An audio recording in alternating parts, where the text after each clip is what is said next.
Senator Waleed Iqbal, I'd like to ask you, over the last 6 months since you've become chairman of the Senate Standing Committee of Human Rights, what has your particular experience taught you about the practical aspects of implementations of law relating to sex crimes?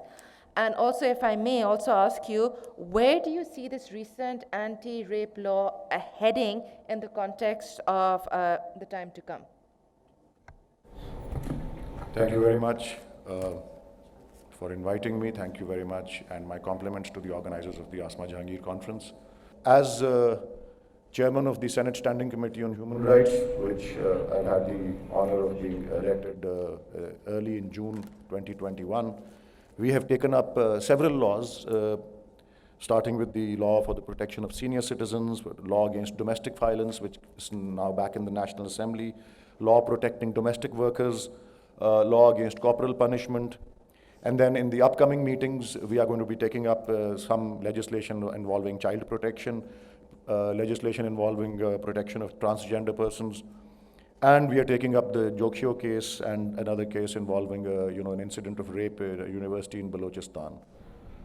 Other than legislation, we have taken up the Noor Muqaddam case. We took it up promptly after the Eid holidays, during which the incident occurred. The IG Police of Islamabad, the Secretary Interior, and the entire team was there. We took up promptly after Pakistan's Independence Day, we took up the Minar-e-Pakistan incident involving the manhandling of a woman by a mob. And actually, in the course of those, taking up those, pieces of legislation and those particular cases, we also learned from Senator Mushahid Hussain, who's a member of the committee, that on that very same day, the Independence Day weekend, there was an incident in a park in Islamabad also, where a deputy high commissioner of one of the Commonwealth countries, I think Ghana or Tanzania, one of those countries, faced some sort of molestation by a crowd. What has this taught me? Because I pored over this a lot, and we have had a long discussion in view particularly of the Noor Muqaddam case, the Minar-e-Pakistan incident, and those other incidents, similar incidents that took place in recent months, and not for the first time. There have been similar incidents in earlier years as well.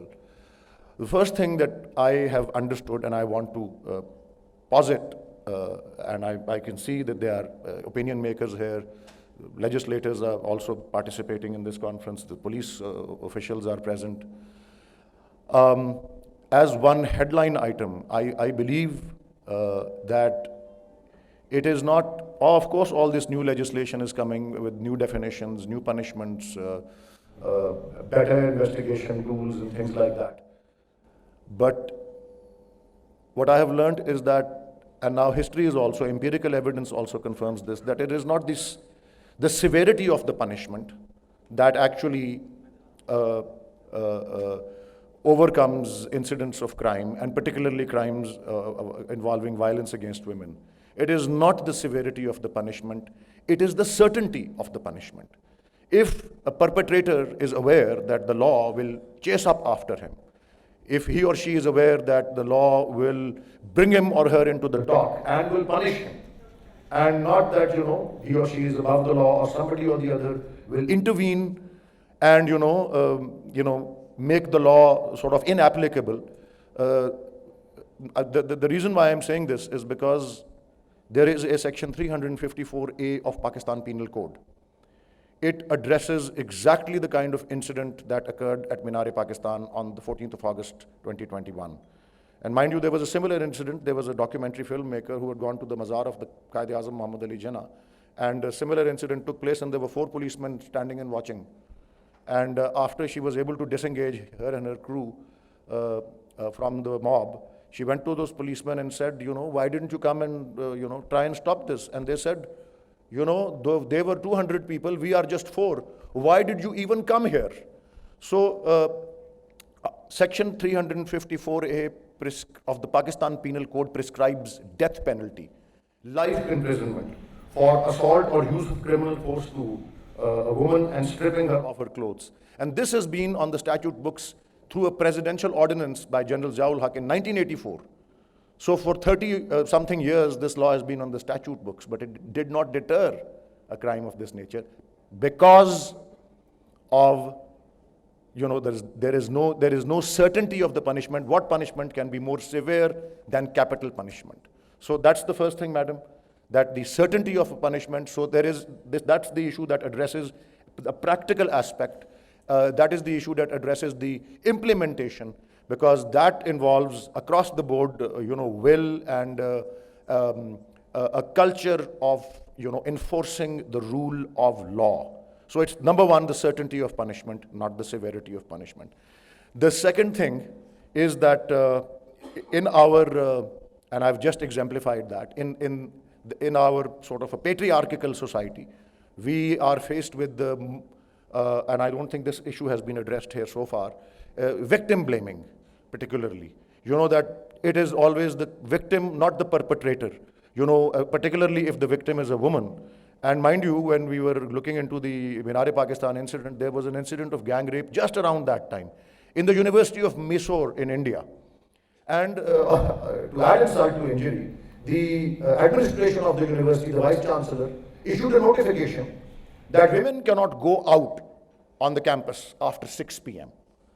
So that also, it's not just us here in Pakistan and the, the conservative, Islamic mindset. It is actually a subcontinental and a wider cultural mindset over here, which I believe, after talking about the punishment side, comes from training, comes from education, comes from training in the schools and training, overtly and also at the subliminal level, training at home, that, those people who pass or issue notifications or pass laws, restraining women from going out after a certain hour, or saying that women shouldn't dress like this or dress like that. The same people should actually teach or train the men in their family, their male children, that, they are the ones who need to respect women, they are the ones who need to respect the rule of the law, and they are the ones who have to adhere.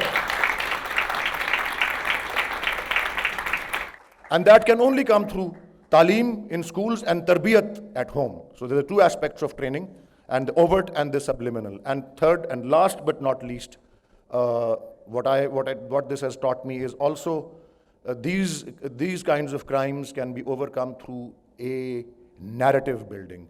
Building a narrative, now there I can see some media, not a whole lot of cameras rolling and whirring over here, but there has to be a narrative building, and the kind of content we have on the electronic and the social media, I believe right now, if only 15% of that, my estimate, 15 to 20% of that content, if there is a narrative building against violence that is perpetrated against women or against children, or the sex crimes of all sorts, if that kind of a narrative is built, and there is a narrative against it, and a consistent and a broad-ranging narrative, that will also enable us. I mean, this won't happen overnight, but that is what I believe, in my experience as the chairman of the Senate Standing Committee on Human Rights, that is what I have come to understand.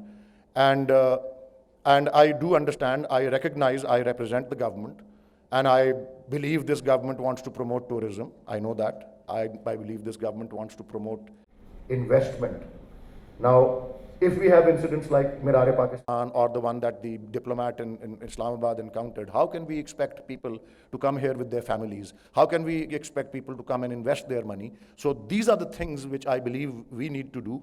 And to conclude, where particularly this anti-rape legislation, I didn't mention it in the context of the Standing Committee on Human Rights, that legislation was referred to the Standing Committee on Law and Justice, which is chaired by Barrister Ali Zafar. We have stalwarts like Raza Rabbani and Farooq Naik and Azam Nazir Tarar in that committee. However, the committee added and improved on that law, but it lapsed before that constitutionally stipulated, within that constitutionally stipulated period. So it has been now passed and enacted in the joint session. Where it is headed, that answer I have already given you. It will, of course, it involves all those many things about new investigation techniques, new punishments, new definitions, etc., etc. Although the chemical castration has been taken out, it will encounter the same fate, I believe, as all the, I mean, the legislation and the laws that have been on the statute books since 1984. If, there is no certainty of punishment, certainty of punishment will actually take care of the issue, not the severity. Thank you very much.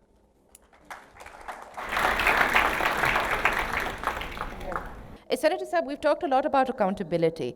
As the chair of the standing committee, how do you see your role, your committee's role in this accountability, particularly as you would be the cross-body over elections and changing governments and all of that? How do you continue to see your role in accountability of implementation of this law? Thank you. I'm almost the last speaker. Second last. Second last. So I have, well, I'll just play on the last but not least. I am last and I have to say the least. We have taken oath to, all of myself and all the other members of the committee who are senators have taken oath to preserve, protect and defend the Constitution. And in particular, I want to highlight what is contained in Chapter 1 of Part 2 of our Constitution and Articles 9 to 28, which are fundamental rights. So of course, it is our duty and we have solemnly affirmed that we will uphold that, or perform that duty. And what else I see us doing, in fact, I will just recite in supervising the functioning of the Human Rights Division, I'll just recite the first 4 or 5 functions that they have, which we are duty-bound to supervise and enforce. Firstly, the review of human rights situation in the country, including implementation of laws, policies, and measures. Number 2, coordination of activities of ministries, divisions, and provincial governments in respect of human rights and facilitation of functions relating to human rights. Number 3, initiatives for harmonizing legislation, regulations, and practices with the international human rights conventions and agreements to which Pakistan is a party and monitoring their implementation. Number 4, obtaining information, documents, and reports on complaints and allegations of human rights violations from ministries, divisions, provincial governments, and other agencies. And number 5, lastly, referring and recommending investigations and inquiries in respect of any incident of violation of human rights, including rights of disadvantaged and child rights. So I appeal to everybody here. I invite everybody here, and everybody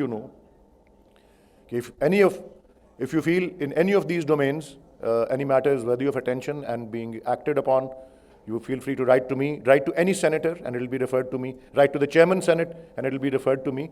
And in all these subject areas, including the particular subject area of crimes against women or gender-based violence, and we will, to the best of our ability, uphold and enforce our constitutional and legal and procedural duty. And absolutely at the tailpiece, there were a couple of panelists here who mentioned about devolution, who talked about devolution and said, after the 18th Amendment, at the time of the enactment of the 18th Amendment, the 2 major opposition parties now, who were the 2 major parties in Parliament then, in their infinite wisdom, kept 3 subjects, criminal law, criminal procedure, and evidence, under Article 142 of the Constitution, as matters that are in the concurrent domain. And it is because of that, for example, that before this very Committee of Human Rights, I was not chairing it or a member of it at that time, when the Zainab Alert Bill came, it was meant to be only for the Islamabad Capital Territory, but one of the PPP senators said that we should apply it for the whole of Pakistan. And happily and luckily, that possibility is there because of Article 142 of the Constitution, which contains matters which are still involving concurrent jurisdiction, which relates to subject matter of federal and provincial laws. So thank you very much. Thank you so much, sir.